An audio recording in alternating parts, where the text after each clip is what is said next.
My name is Ben Rossdeutscher, and today I'm fortunate enough to be speaking with leading scientist and big thinker, Emeritus Professor David Blair. About 20 minutes before the eclipse, they would have seen something like this here.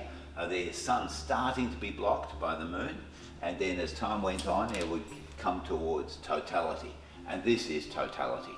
At totality, the sun is suddenly completely blocked, and then suddenly you see the solar corona, which we can't normally see because because the sun's much too bright. But in the corona, you can just see some stars. A few stars became visible.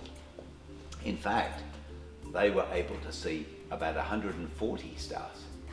And each star, they had to see what its position was and then compare its position with photos they'd taken 6 months before when the sun wasn't there and it was nighttime and you could see those stars. And so you could get their reference position and then compare it and then measure to see if the stars had moved.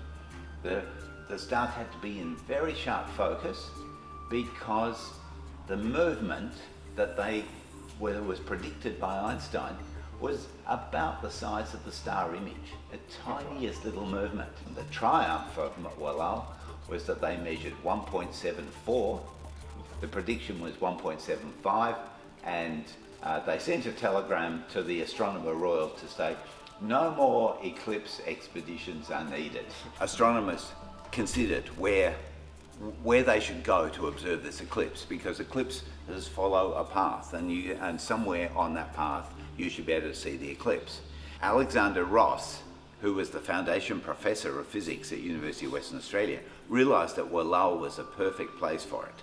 But the British said, Wallal is a hopeless place. It is impossible to get to, it's so isolated, it's impossible to use any vehicles there. And so Alexander Ross had to start a campaign to convince people that he was right.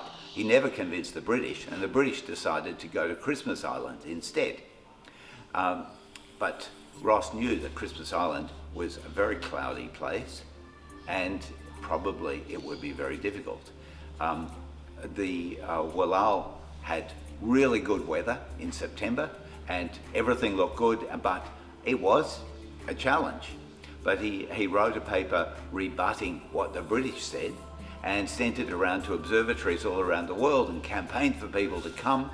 The two foremost eclipse astronomers of the world, a guy called Campbell from Lick Observatory in California and a guy called Clarence Chant from the University of Toronto, the father of Canadian astronomy, both decided they wanted to come to Wallal.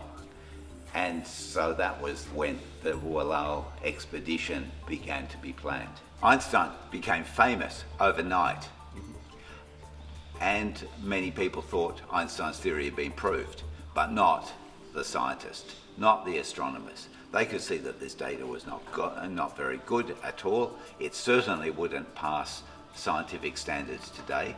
Cool. And they also knew that Eddington loved the theory and he wanted it to be right. So then the question was, what's the next opportunity to try and test the theory? And the next opportunity was the eclipse that was crossing the Indian Ocean and crossing Australia in September 1922.